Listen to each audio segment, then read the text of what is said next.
પનીરનું શાક બનાવ્યું મમ્મી? એકદમ અલગ જ ટેસ્ટ હો. અને પનીર હૈદરાબાદી બનાવ્યું. હૈદરાબાદી? ઓહ, મસ્ત દેખાયો દેખાવમાં તો. અને આ ગ્રેવી એકદમ અલગ બને. અલગ જ ટેસ્ટ આવે એમ? હા, દેખાય અલગ એમ કોઈ તું. હા. દેખાય અલગ ને સ્વાદ અલગ. બરાબર. જરૂરથી ટ્રાય કરજો. કેવી રીતે બનાવ્યું? હેડ શીખવાડે તને. એનું આજે પનીર હૈદરાબાદી બનાવવાનું. એકદમ અલગ જ ટેસ્ટ. જો 2 ડોકલી તેલ લઈ લીધી અમે. હવે આ બધું તૈયાર કરી દીધું હો. આ પનીરનું શાક ને એનું. હા. એમાં ટામેટું બિલકુલ ના આવે. એટલે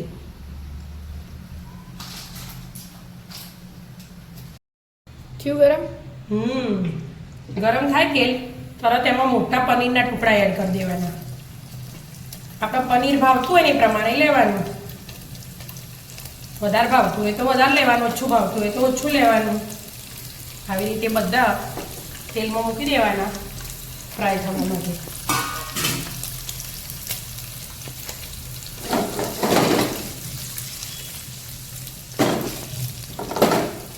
ગોલ્ડન બ્રાઉન કરી દેવા. આમ ફેવરી એટલે જો અમુક વાર ચડાશે તો લાલ થઈ જશે. પણ હજી થી નહીં ખવા એટલે 2 બાજુ તળી દેવાના બરાબર.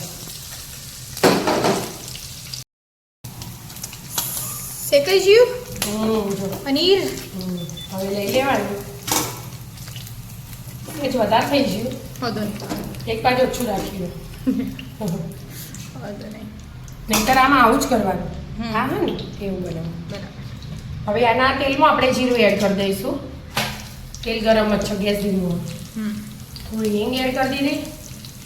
હવે પહેલાં તજ લવિંગ મરી હમ અને તમાલપત્ર એડ કરી દેવાનું. હવે પહેલાં લસણ એડ કરી દેવાનું.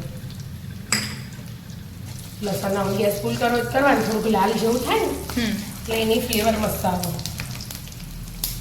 પછી આદુ એડ કરી દેવાનું.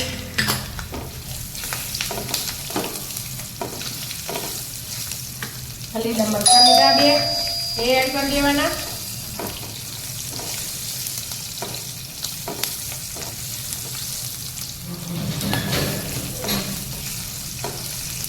કાનમાં 2 ડુંગળી સમારી મોટી. ફૂલ ગેસમાં જે થોડી ટ્રાન્સફર થાય ને ડુંગળી એવી શેકી દેવાની તેલમાં જ. થોડા કાજુ એડ કરી દીધા 8-10 જેવા. અને બધું મિક્સ કરવાનું. વધારે નહીં છડવવાની ડુંગળી, થોડીક જ છડવવાની.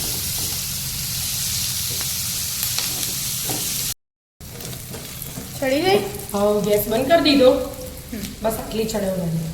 બરાબર. હવે ઠંડુ થવા દેવાનું? હા, ઠંડુ થવા દેવાની. આટલી કોથમીર લઈ લેવાની. પાલક હોય તો 8-10 પત્તા જેવા પાલકના એડ કરી દેવાના. અને મેં આટલો ઘરનો ફુદીનો લઈ લીધો. એ ફુદીનો એડ કરી દીધો. ગેસ બંધ હવે? ગેસ બંધ. એટલે આ જલ્દી ઠંડુ થઈ જાય ને એટલે આ ઠંડુ એડ કર્યું અંદર. બરાબર. એટલા માટે ઠંડુ થવા દો. અને પીસી લેવાના. ઠંડુ થાય એટલે. થઈ છે ઠંડુ? હા, જો ઠંડુ થઈ ગયું. હવે આપણે પીસી લઈશું. કશું એડ નહીં કરવાનું. આમ ના આમ પીસી લેવાનું. ગ્રેવી મસ્ત થઈ જશે.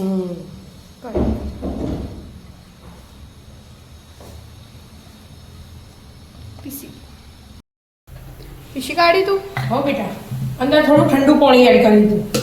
બરાબર. એટલે જો મસ્ત પીસાઈ ગયું ને એકદમ જેવું પીસી દેવાનું. મસ્ત તેલ ગરમ કરવા મૂકી દીધું આપણે. હવે વઘાર કરી દઈશું. વઘાર ઓલરેડી થઈ ગયો આપણો. પણ તેલ ગરમ થાય એટલે થોડુંક જીરું એડ કરી દેવાનું. એટલે આપણને ખબર પડી જાય વઘાર આવી છે. હજી નહીં વઘાર આવ્યો. સીધી ગ્રેવી. ફરીથી જેનો ગરમ મસાલા એડ કરવા ને એના એ ગરમ મસાલા એડ કરી શકાય.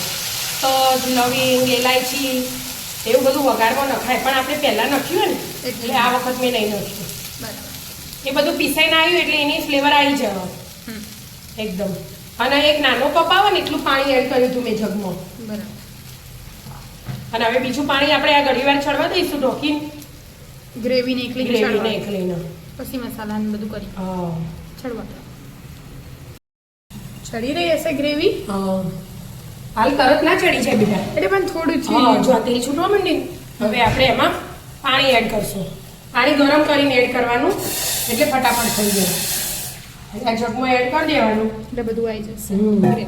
1 કપ જેવું મેં પીસવા લીધું હતું ને 1 કપ જેવું આ લીધું, 2 કપ થઈ છે. હવે પાણી મિક્સ કરીને હવે ચડવા દઈશું. પાછું આપણે થોડું મીઠું એડ કરી દઈશું. બધું હાથે ચડી છે.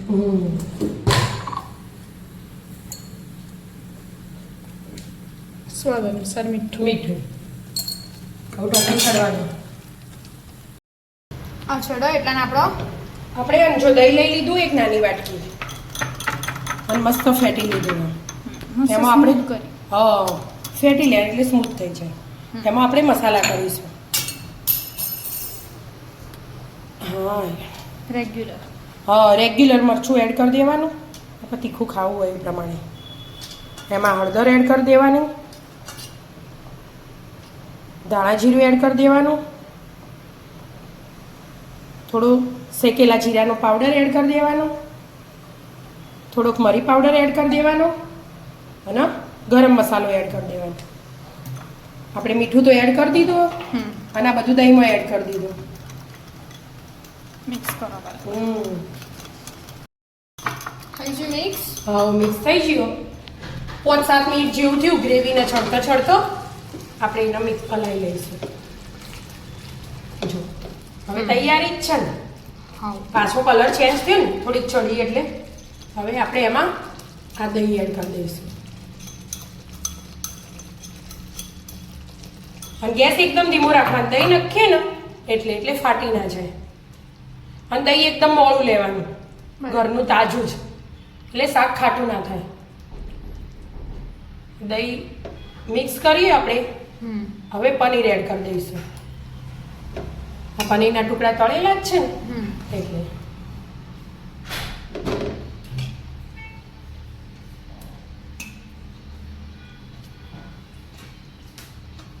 પનીર બધું એડ કરી દીધું. હવે થોડી કસ્તુરી મેથી એડ કરી દઈશું. અને દહીં ઉપર થોડું ક્રીમ એડ કરી દઈશું. એટલે આપણે આવી રીતે જ ઘરનું ફ્રેશ ક્રીમ લીધું મેં અને આવી રીતે ચડવા દેવાનું ઘડીક વાર. જો તેલ છૂટવા માંડ્યું ને હવે ચડી રહેવાની તૈયારી છે. ઢોકી દઈશું. મસ્ત થઈ ગયું છે કે શાક બને રેડી. 10-12 મિનિટ જેવું થઈ ગયું. જો તેલ છૂટી ગયો, છૂટી ગયું ને એટલે ગ્રેવી મસ્ત ચડી જાય.